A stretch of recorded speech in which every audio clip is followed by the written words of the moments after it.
Hello everyone, welcome to my YouTube channel Debashis education.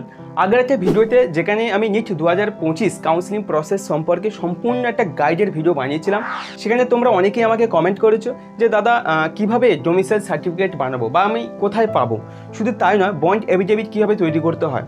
তো আজকের ভিডিওতে আমি সমস্ত কিছু পুরো ডিটেলসে বলবো।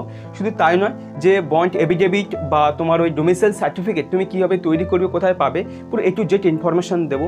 তো তাই ভিডিওটি খুবই গুরুত্বপূর্ণ, তোমরা তাই প্রথম থেকে শেষ পর্যন্ত ভিডিওটি মনোযোগ সহকারে দেখো। তো চলো শুরু করছি আজকের ভিডিও। দেখো, নিট 2025 কাউন্সিলিংয়ে তুমি রেজিস্ট্রেশন করলে, রেজিস্ট্রেশন করার পর তোমার যে অ্যালটমেন্ট লেটার, যে তুমি মেডিকেল কলেজ পেয়ে গেলে, এবার সেখানে তোমার সেই মেডিকেল কলেজে গিয়ে তোমাকে কী করতে হবে, ডকুমেন্ট ভেরিফিকেশন করতে হবে। আর এই ডকুমেন্ট ভেরিফিকেশন অফলাইনে হয়, এবং ডকুমেন্ট ভেরিফিকেশনে করার সময় এই ডকুমেন্টগুলো তোমাকে কিন্তু অবশ্যই দরকার। প্রথমে যেটা বলছি যে তোমার নিট অ্যাডমিট কার্ড তোমার রয়েছে। এবার যদি নাও থাকে, তুমি কিন্তু সেই নিটের যে ওয়েবসাইট রয়েছে, অফিসিয়াল ওয়েবসাইট, সেখান থেকে গিয়ে তুমি কিন্তু নিট তোমার অ্যাডমিট কার্ডটা তুমি ডাউনলোড করে নিতে পারবে। তাছাড়াও তোমার কিন্তু যে ইমেলটা দিয়ে তুমি ফর্ম ফিল আপ করেছে, সেখানে কিন্তু তোমার নিট অ্যাডমিট কার্ড পড়ে আছে, তুমি ওদের ডাউনলোড করে নেবে। ঠিক আছে? তো নিট অ্যাডমিট কার্ড, তারপর নিট স্কোর কার্ড বা rank card. NEET score card বা র্যাঙ্ক কার্ডটাও তোমার কাছে রয়েছে। মুদ্রা কথা তোমার রেজাল্ট, সেই রেজাল্টটা তোমাকে কিন্তু লাগবে। 3 নম্বর পয়েন্ট হচ্ছে দ্য ক্লাস 10 যে মার্কশিট, আর রয়েছে সার্টিফিকেট। এখানে কিন্তু তোমার ডেট অফ বার্থ যদি মেনশন থাকে, কিন্তু ক্লাস 10 তোমার মার্কশিট আর সার্টিফিকেট লাগবে। যদি তোমার ডেট অফ বার্থ যদি তোমার মেনশন করা যদি না থাকে, তাহলে কিন্তু তোমার কিন্তু ডেট অফ বার্থের জন্য যে বার্থ সার্টিফিকেট লাগবে। ঠিক আছে? তাহলে কিন্তু বার্থ সার্টিফিকেট লাগবে।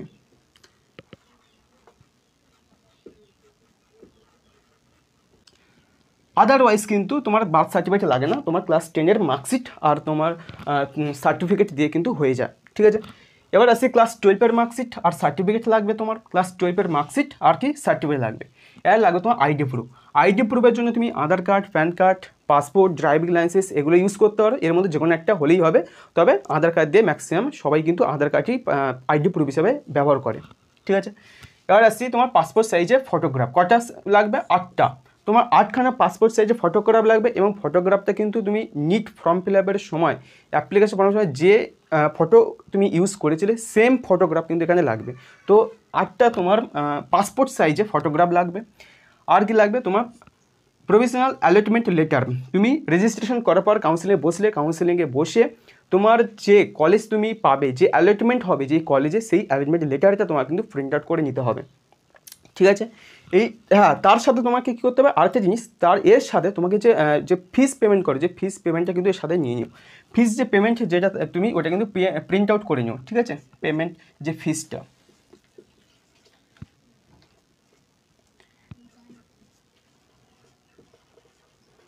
ফিস পেমেন্ট এর কিন্তু রিসিপ্টটা কিন্তু তুমি কিন্তু প্রিন্ট আউট করে নিও। এবার আসছি তোমার কাস্ট সার্টিফিকেট। দেখো, কাস্ট সার্টিফিকেট যদি তুমি রিজার্ভেশন ক্যাটাগরি হয়ে থাকো, অর্থাৎ SC ST OBC যদি ক্যাটাগরি বিলং করো, তাহলে অবশ্যই তুমি কাস্ট সার্টিফিকেট ব্যবহার করবে। যারা জেনারেল কলেজ, তারা তো কাস্ট সার্টিফিকেট দরকার পড়ে না। তো caste certificate SC ST OBC তোমরা কাস্ট সার্টিফিকেট তোমাদের লাগবে। আর PWD সার্টিফিকেট, যারা ফিজিক্যাল যারা ডিসেবিলিটি রয়েছে, তারা কিন্তু PWD সার্টিফিকেট এখানে লাগবে। ঠিক আছে? এবার আসি ডোমিসাইল সার্টিফিকেট।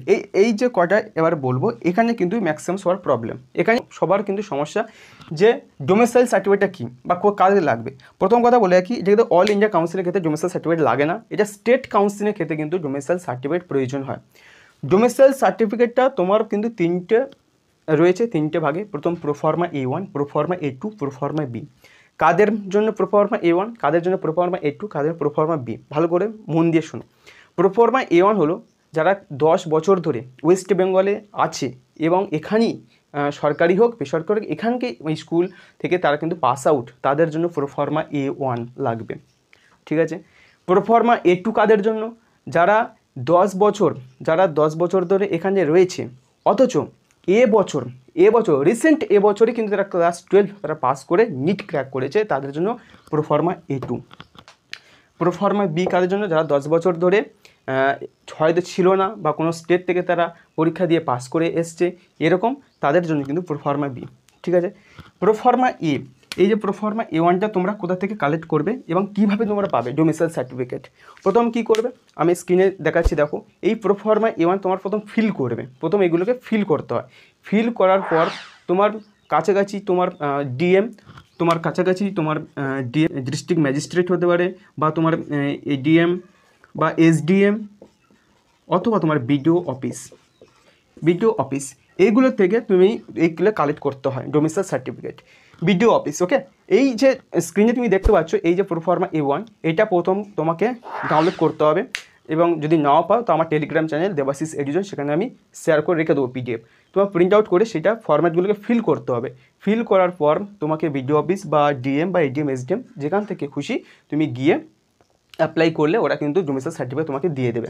ঠিক আছে, প্রোফর্মা A2ও সেম ওইভাবে, প্রোফর্মা Bও সেম এইভাবে কিন্তু তোমাকে কালেক্ট করতে হবে। ঠিক আছে, এই হলো পুরো বিষয় ডোমিসাইল সার্টিফিকেটে, কোনো রকেট সায়েন্স নয়, পুরো সিম্পল একটা বিষয়। এইগুলো এখান থেকে গিয়ে তোমাকে কিন্তু কালেক্ট করতে হয়। ঠিক আছে, নেক্সট আবার আসে আমি গ্যাপ সার্টিফিকেট। প্রথম কথা, গ্যাপ সার্টিফিকেট যারা বছর মানে যারা রানিংয়ে পেয়েছে তাদের কিন্তু গ্যাপ সার্টিফিকেট লাগবে না।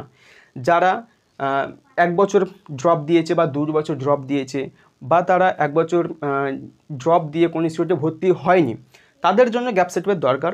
যারা কোনো ইনস্টিটিউটে ভর্তি হয়নি তারা কিন্তু যে কলেজে তোমার অ্যালটমেন্ট হবে সেই কলেজে প্রিন্সিপালকে রিকোয়েস্ট করলে বা তাকে অ্যাপ্লাই করলে সেই কলেজ থেকে কিন্তু দিয়ে দেওয়া হয় গ্যাপ সার্টিফিকেট।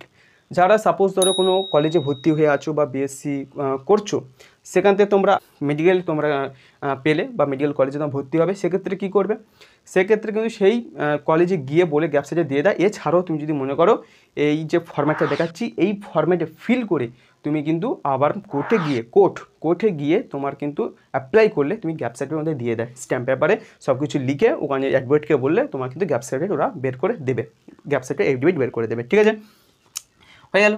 আসি ট্রান্সফার বা মাইগ্রেশন সার্টিফিকেট। ট্রান্সফার সার্টিফিকেট তোমার কিন্তু স্কুল ক্লাস 12 পাস করার পর ওখান থেকে তোমাকে টিসি যেটা বলি আমরা ট্রান্সফার সার্টিফিকেট তোমাকে দেওয়া হয়, এবং যদি কলেজে যদি করো সেখানে তোমার মাইগ্রেশন সার্টিফিকেট কিন্তু নিতে হবে। ঠিক আছে, এটা তোমার স্কুল কলেজ ইনস্টিটিউশন থেকে ট্রান্সফার আর মাইগ্রেশন সার্টিফিকেটটা পাবে। হলো, আর আসি বন্ড এফিডেভিট। হ্যাঁ, এটা খুব ইম্পর্টেন্ট, বন্ড এফিডেভিট খুব ইম্পর্টেন্ট। আমি আগের ভিডিও বলছি, এখনও বলছি, বন্ড এফিডেভিট ছাড়া তুমি কিন্তু অ্যাডমিশন সমস্ত ডকুমেন্ট জোগাড় করার পরেও যদি বন্ড এফিডেভিট না থাকে তুমি কিন্তু অ্যাডমিশন হতে পারবে না।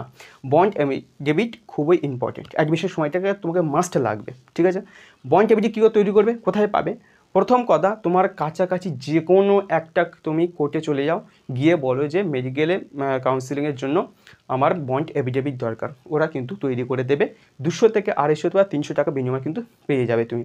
এছাড়াও তোমার মেডিকেল কলেজ তুমি পাবে, সেখানে কিন্তু তাদের আন্ডারে লয়ার থাকে, তাদের আন্ডারে সেই লয়ারকে বললেও কিন্তু বানিয়ে দেয়। তবে হ্যাঁ, সেটা দিনের দিন তোমাকে রিস্ক হতে পারে, অনেকে সমস্যা হতে পারে। তো আদারওয়াইজ তুমি কিন্তু এটা কিন্তু তোমার কাছাকাছি যে কোনো একটা কোর্ট থেকে বন্ড এফিডেভিট বানিয়ে নিয়ে যেতে পারো। ওকে, এটা কিন্তু টাকার বিনিময়ে তো বন্ড এফিডেভিট করে নেবে, তোমার অনলি কোর্ট থেকে এটা হয়ে যায়। ঠিক আছে, বন্ড এফিডেভিট। ক্যারেক্টার সার্টিফিকেটটা কোথায় পাবে? ক্যারেক্টার সার্টিফিকেট অবভিয়াসলি তোমার যে স্কুল, সেই স্কুলের পাস আউট পর কিন্তু ওখান থেকে ক্লাস সার্টিফিকেট, ক্যারেক্টার সার্টিফিকেট তুমি কিন্তু পেয়ে যাবে।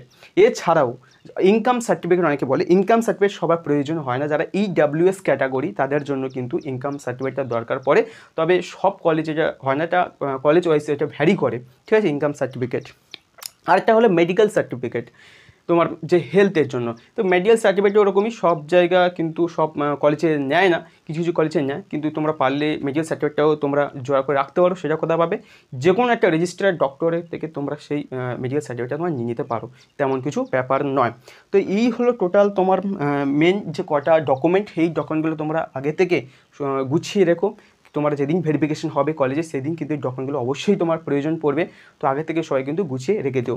এছাড়াও তোমাদের যদি কোনো কিছু জিজ্ঞাসা থাকে তোমরা প্লিজ কমেন্টে তোমরা জানিও, আমি প্রত্যেক উত্তর দেওয়ার চেষ্টা করব, কিংবা আমি যেগুলো মিস্টেক করেছি তোমরা প্লিজ কমেন্টে সেগুলোকে বলবে, আমি সেগুলোকে চেষ্টা করব উত্তরের মাধ্যমে সেগুলো সলভ করা। তো দেখা হচ্ছে পরবর্তী কোনো ভিডিওতে, পরবর্তী কোনো টপিক নিয়ে। সবাই ভালো থেকো, ধন্যবাদ সবাইকে।